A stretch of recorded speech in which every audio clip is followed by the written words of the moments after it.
Hello everyone. दोस्तों, जब 11th house के लॉर्ड जो है वो 4th हाउस में जाते हैं तो वहां पर जो है वो जातक को ज्यादातर जो है वो पॉजिटिव परिणाम देते हैं। यानी 11th हाउस जो है वो आय का हाउस है, लाभ का हाउस है। जब शुभ केंद्र अर्थात कि 4th हाउस जो है वो 11th हाउस से जुड़ता है तो जातक को व्यक्तिगत विलासिता या सुख सुविधाओं से संबंधित अनेक लाभ जो है वो प्राप्त होते हैं। 11th हाउस जो है वो बड़े भाई बहनों का है, सामाजिक नेटवर्क का है, मित्रता का है, आय और लाभ का है, संपत्ति का है। तो ये इन सभी चीजों का प्रतिनिधित्व करता है, जबकि जो है वो 4th हाउस जो है वो माता का है, वाहन का है, घर, सुख संपत्ति, शिक्षा, है ना, ये आपकी भावनाओं और विचारों को भी दर्शाता है। इस स्थिति की मूल व्याख्या ये है कि व्यक्ति की कमाई या आय जो है वो रियल एस्टेट के माध्यम से जो है वो आ सकती है। ये ग्रह स्थिति अगर शुभ स्थिति में होती है तो ये स्थिति व्यक्ति को जमीन और घर की संपत्ति से काफी जो है वो लाभ दिला सकती है। ये स्थिति ये भी दर्शाती है कि व्यक्ति को अपने जीवन में अपनी माता के माध्यम से भी जो है वो लाभ की प्राप्ति होती है। ये स्थिति ये भी दिखाती है कि व्यक्ति की जो इच्छाएं हैं, आकांक्षाएं हैं, वो माँ के माध्यम से, घर के माध्यम से, अपनी मातृभूमि के माध्यम से जो है वो पूरी होती हैं। ये स्थिति ये संकेत भी देती है कि व्यक्ति की कमाई और आय उसको मानसिक शांति प्रदान करने वाली होती है। बहुत सारे लोग जीवन में बहुत सारा धन जो है वो कमाते हैं, लेकिन फिर भी जीवन में वो लोग असंतुष्ट जो है वो दिखाई पड़ते हैं। आप उनमें से नहीं होते, यानी कि आप लोग जो है वो जो भी कमाते हैं, जो भी आपको सुख सुविधाएं, धन संपत्ति मिलती है, उससे जो है आप सेटिस्फाई रहते हैं। यानी आपकी आय जो है वो आपके जीवन में सुकून और संतोष को जो है वो लेकर आती है। ये स्थिति ये भी दर्शाती है कि आपके मित्र और आपके बड़े भाई बहन जो होते हैं वो आपके जीवन में शांति और संतुलन को जो है वो बनाए रखते हैं। इस ग्रह योग के अंतर्गत जातक को जो है वो संपत्ति और वाहन से संबंधित लाभ और फायदे प्राप्त होते हैं। घरेलू सुख सुविधाओं का आनंद भी जो है ऐसा व्यक्ति उठाता है। यह योग कुछ हद तक जो है 10th हाउस के स्वामी के 4th हाउस में स्थित होने जैसा है, यानी क्योंकि इसमें जो है वो मोक्ष त्रिकोण यानी 4th हाउस, काम त्रिकोण यानी 11th हाउस और अर्थ त्रिकोण यानी 6 हाउस का जो है वो संबंध बन रहा होता है। हालांकि ग्रह योग में 6 भाव का संबंध जो है वो बन रहा है तो जातक को अपने लक्ष्य को प्राप्त करने में कई तरीके की चुनौतियों का सामना भी करना पड़ सकता है, क्योंकि यहाँ पर जो 4th हाउस है वो 11th हाउस से छठा है, तो इसलिए जो है वो उसको यहाँ पर कुछ चैलेंजेस भी जो है वो देखने को मिल सकते हैं। प्रतिद्वंदियों और शत्रुओं के माध्यम से भी कुछ हद तक आपको परेशानियां या कठिनाइयों का सामना करना पड़ सकता है। कि 11th हाउस और 6th हाउस दोनों उपचय भाव माने जाते हैं, इसलिए जातक जो है वो समय के साथ इन संघर्षों से जो है वो मुकाबला करता है और उन पर विजय प्राप्त करता है।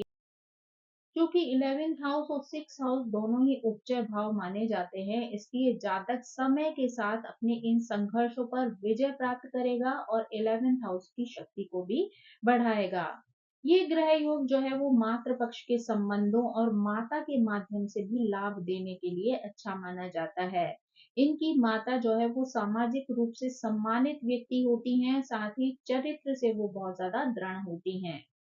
यदि ये योग जो है वो अशुभ स्थिति में हो तो माता का स्वभाव अहंकारी हो सकता है और वो बहुत ज्यादा जिद्दी स्वभाव वाली हो सकती हैं। क्योंकि 11th हाउस जो है वो सामाजिक जीवन, सामाजिक मेलजोल और मित्रता का जो है वो प्रतिनिधित्व करता है, इसलिए जातक को सामाजिक जीवन से आनंद जो है वो प्राप्त होता है। व्यक्ति का जो सामाजिक नेटवर्क है वो भी जो है बहुत ज्यादा सक्रिय रहता है। इनके लिए ये भी संभव है कि ये अपने आर्थिक लाभ के लिए किसी सोशल मीडिया या सामाजिक प्लेटफॉर्म का भी उपयोग करें। सामाजिक संबंधों का असर उनके घरेलू जीवन और सुखों पर भी जो है वो पड़ता है। वो शिक्षा में भी जो है वो अच्छे होते हैं, बुद्धिमान होते हैं, उन्हें शिक्षा में पुरस्कार या छात्रवृत्ति की प्राप्ति होने की भी संभावनाएं बनती हैं। इस ग्रह योग में जो छठे भाव का जो है संबंध बन रहा है वो व्यक्ति को अनुशासित करता है, एकाग्रचित करता है और बाधाओं का सामना करने के लिए आशावादी भी बनाता है। ये लोग जो है वो धन परायण और शांति प्रिय जो है वो होते हैं और अपनी सामाजिक जीवन में नाम और प्रसिद्धि भी जो है वो अर्जित करते हैं। इसके अलावा ये स्थिति जो है वो इस बात पर भी निर्भर करती है कि आपका ग्रह जो है वो किसके साथ युति बना रहा है, साथ ही जो है वो वक्री तो नहीं है या अस्त तो नहीं है, उसके अनुसार भी परिणाम जो है वो भिन्न-भिन्न हो सकते हैं। अब अगर हम यहाँ पर जो है वो ग्रहों के अनुसार इस स्थिति को समझने का प्रयास करें तो शायद हमारे लिए ये और भी ज़्यादा ईज़ी हो जाएगी। अगर इसमें हम सबसे पहले सूर्य के बारे में बात करें, तो यहाँ तुला लग्न की जो है वो कुंडली होगी। सूर्य जो है वो 11th हाउस के स्वामी जो है वो होंगे क्योंकि यहाँ पर सिंह राशि है।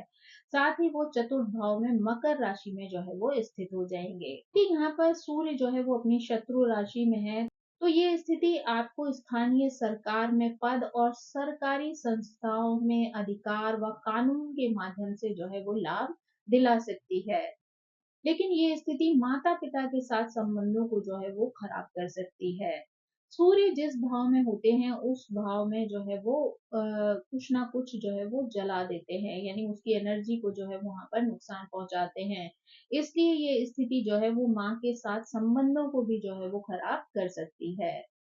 सूर्य जो है वो पिता का प्रतीक है और शनि की शत्रु राशि में है। इसलिए पिता के साथ भी संबंध जो है वो तनावपूर्ण हो सकते हैं। दोनों ही जो है वो जिद्दी स्वभाव वाले हो सकते हैं जिसकी वजह से दोनों के बीच में टकराव की स्थिति भी आ सकती है।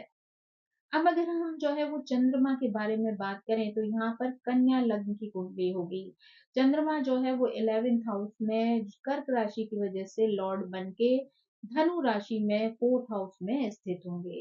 ये स्थिति ये दर्शाती है कि आपकी कमाई, आपकी आय जो है वो उच्च शिक्षा, धर्म, दर्शन से संबंधित कार्यों के माध्यम से हो सकती है। आप एक अच्छे प्रोफेसर हो सकते हैं, शिक्षक हो सकते हैं, काउंसलर के रूप में भी कार्य कर सकते हैं।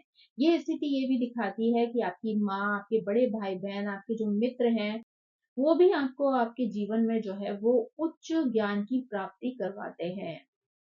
आपके घर का माहौल जो है वो बहुत धार्मिक हो सकता है। माँ ही जो है वो आपके गुरु के रूप में जो है वो आगे आ सकती हैं, यानी वो गुरु की तरह जो है आपको रास्ता दिखाने वाली हो सकती हैं। ये स्थिति ऐसी है जहाँ पर माँ जो है वो गुरु का स्थान जो है वो पूरी तरीके से ले सकती हैं। अब अगर हम मंगल ग्रह की बात करें तो यहाँ पर 2 लग्नों के माध्यम से मंगल जो है वो 11th हाउस के लॉर्ड बनते हैं। एक मिथुन लग्न के माध्यम से, दूसरा मकर लग्न के माध्यम से। अगर यहाँ पर हम मिथुन लग्न की जो है कुंडली की बात करें तो यहाँ मंगल जो है वो 11वें और छठे भाव के जो है वो स्वामी होते हैं। साथ ही 4th हाउस में कन्या राशि में जो है वो बैठते हैं। ये स्थिति माँ के साथ संबंधों में तनाव को जो है वो दर्शाती है क्योंकि मंगल जो है वो बुध की शत्रु राशि में है। ये स्थिति दर्शाती है कि आपकी माँ जो है वो परफेक्शनिस्ट हो सकती हैं, आलोचनात्मक स्वभाव की होती हैं, साथ ही हमेशा आपको नियंत्रित करने की कोशिश भी करती हैं, जिसकी वजह से आपका रिश्ता जो है वो बहुत ज्यादा कठिन हो सकता है। ये स्थिति संपत्ति को लेकर माँ या बड़े भाई के साथ संघर्ष की स्थिति को भी दर्शाती है। साथ ही मंगल जो है वो चतुर्थ भाव में संपत्तियों का कारक भी है, इसलिए इससे संपत्ति से लाभ भी जो है वो मिल सकता है। कुल मिलाकर ये स्थिति जो है वो एक तनावपूर्ण पारिवारिक वातावरण और माँ के साथ चुनौतीपूर्ण संबंधों को दर्शाती है। अगर यहाँ पर जो है वो मकर लग्न की बात की जाए तो यहाँ मकर लग्न की कुंडली में मंगल जो है वो चौथे और 11वें भाव के जो है वो स्वामी बनते हैं और चतुर्थ भाव में मेष राशि में जो है वो स्थित होते हैं। ये स्थिति जो है वो बेहतर हो सकती है क्योंकि यहाँ पर मंगल जो है वो अपनी स्वराशि में है। ये व्यक्ति को अपने घर और मातृभूमि के प्रति रक्षक भी बनाती है।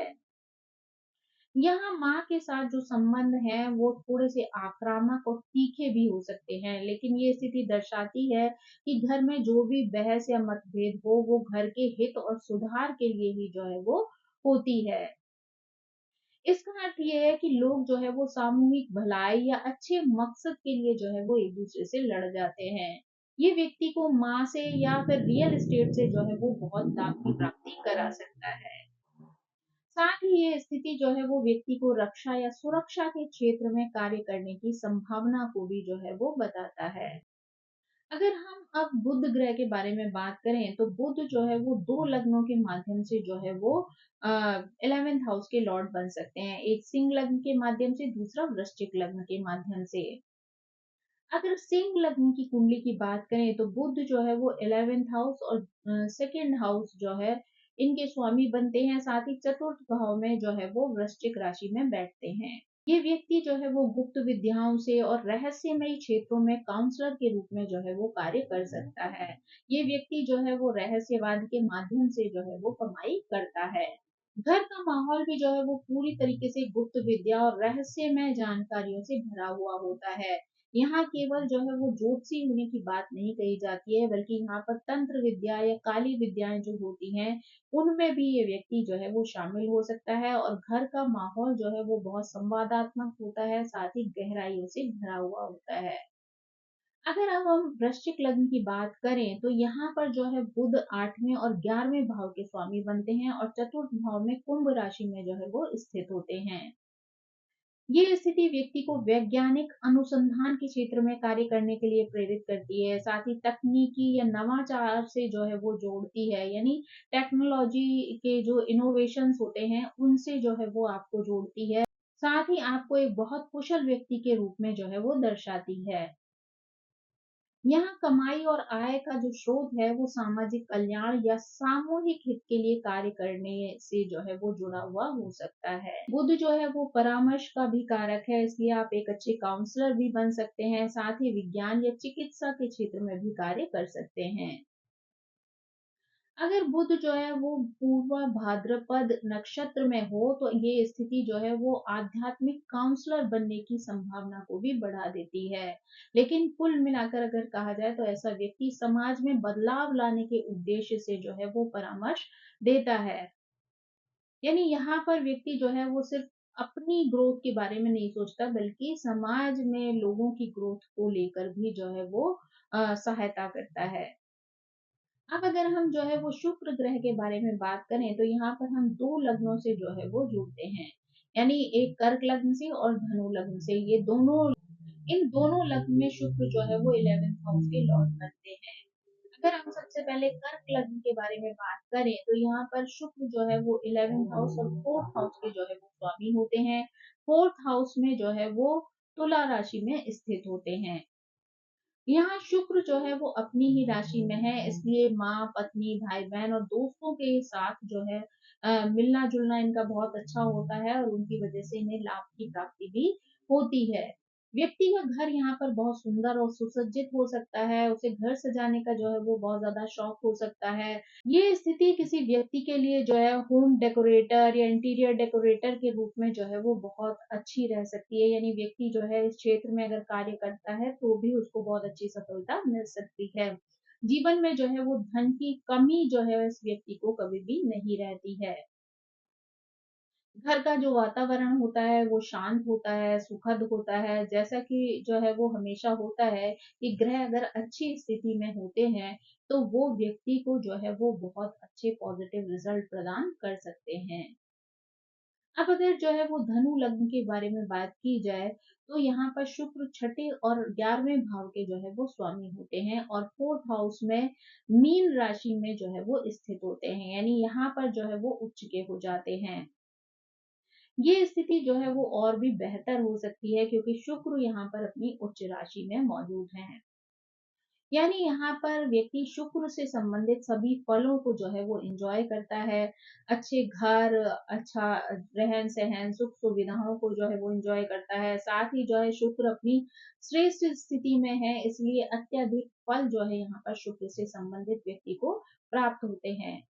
इसके अलावा मीन राशि में शुक्र यहाँ पर 4th हाउस में जो है वो मौजूद है। इसका मतलब है कि माँ जो है वो बहुत ज़्यादा आध्यात्मिक हो सकती हैं, घर का माहौल जो है वो बहुत आध्यात्मिक हो सकता है। साथ ही माँ और घर की वजह से जो है आपको धन की लाभ की प्राप्ति हो सकती है। अब अगर हम गुरु ग्रह के बारे में बात करें तो यहाँ पर कुंभ लग्न और वृषभ लग्न की बात आती है, क्योंकि यहाँ पर गुरु जो है वो 11th हाउस के लॉर्ड होकर जो है 4th हाउस में बैठते हैं।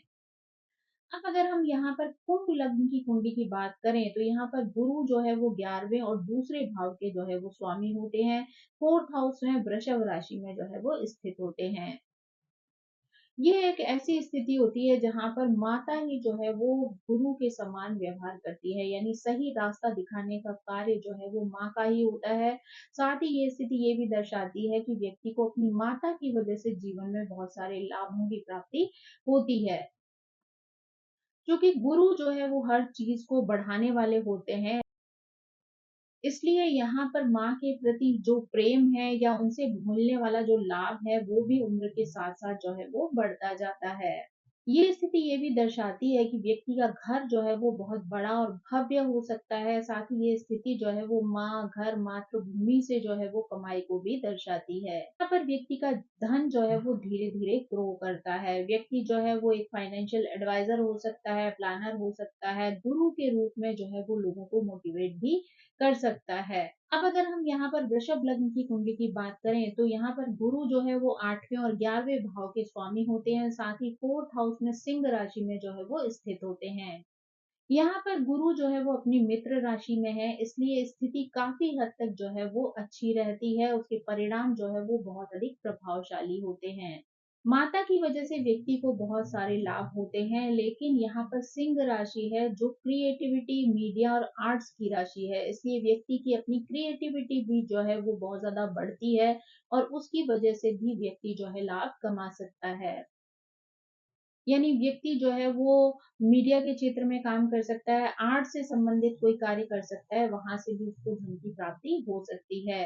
दोनों ही स्थितियों में माँ जो है वो गुरु के समान जो है व्यवहार करती है, व्यक्ति का मार्गदर्शन करती है। घर का माहौल जो है वो धार्मिक भी होता है और साथ ही आध्यात्मिक भी होता है। अब अगर हम जो है वो शनि ग्रह के बारे में बात करें तो यहाँ पर मीन और मेष राशि के लिए शनि जो है वो 11th हाउस के लॉर्ड बनते हैं। ये स्थिति ये दर्शाती है कि यहाँ पर माँ जो है वो एक बहुत ही सख्त और अनुशासन में रहने वाली महिला हो सकती हैं। घर का माहौल जो है वो आर्मी जैसा अनुशासन वाला जो है वो हो सकता है। इसी वजह से जो है माता के साथ व्यक्ति के संबंध जो है वो खराब हो सकते हैं, तनावपूर्ण संबंध हो सकते हैं। साथ ही कई बार उनके व्यवहार की वजह से जो है वो दोनों के बीच में दूरियां भी आ जाती हैं, क्योंकि यहाँ पर दोनों ही पक्ष जो है वो एक दूसरे को अपने अनुसार ढालने की कोशिश करते हैं। यानी कि माता जो है व्यक्ति को अपने अनुसार बनाना चाहती है और व्यक्ति जो है वो माता को अपने अनुसार ढालना चाहता है। तो यहाँ पर जो है वो दोनों के जीवन में जो है वो मतभेद वाली स्थिति जो है वो बन जाती है। यहाँ पर कई बार ऐसी सिचुएशन भी आती है जहाँ व्यक्ति को शुरुआती जीवन में जो है वो माँ और घर से जो है वो दूर कर दिया जाता है। यानी कोई ना कोई ऐसी सिचुएशन बन जाती है जिससे व्यक्ति को अपनी माँ से दूर रहना पड़ता है। साथ ही जो है व्यक्ति यहाँ पर बहुत कठिन परिश्रम के बाद ही जो है वो जीवन में धन को अर्जित करता है। यानी लगातार अगर वो कठिन परिश्रम करता रहता है, अपना समर्पण जो है वो देता है अपने कार्य को, तो सतत प्रयासों की वजह से जो है वो जीवन में ग्रोथ को जो है वो हासिल करता है। लेकिन ये ग्रोथ जो है वो व्यक्ति को थोड़ा सा धीरे मिलती है और देर से मिलती है। ये स्थिति व्यक्ति को जो है वो सरकार से, कानून से या रियल एस्टेट से भी अच्छा लाभ दे सकती है।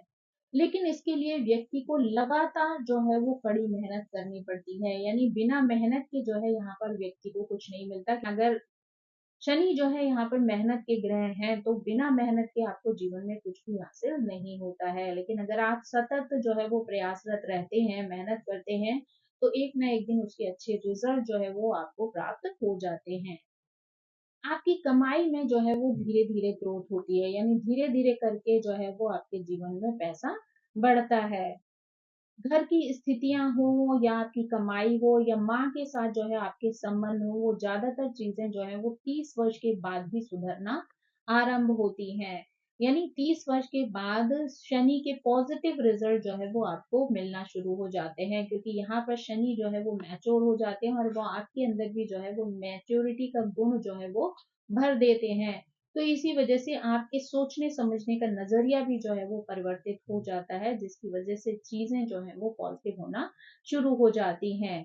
तो दोस्तों ये थी जानकारी, जब 11th हाउस के लॉर्ड जो है वो 4th हाउस में जाते हैं तो किस तरीके से व्यक्ति के जीवन को प्रभावित कर सकते हैं। आई होप आपको ये जानकारी पसंद आई होगी। Thank you so much. मेरी आप सभी से रिक्वेस्ट है कि प्लीज मेरे चैनल को सब्सक्राइब करें, लाइक करें, शेयर करें और कमेंट करके इसी तरह मुझे प्रेरित करते रहें। So thank you so much. Bye bye.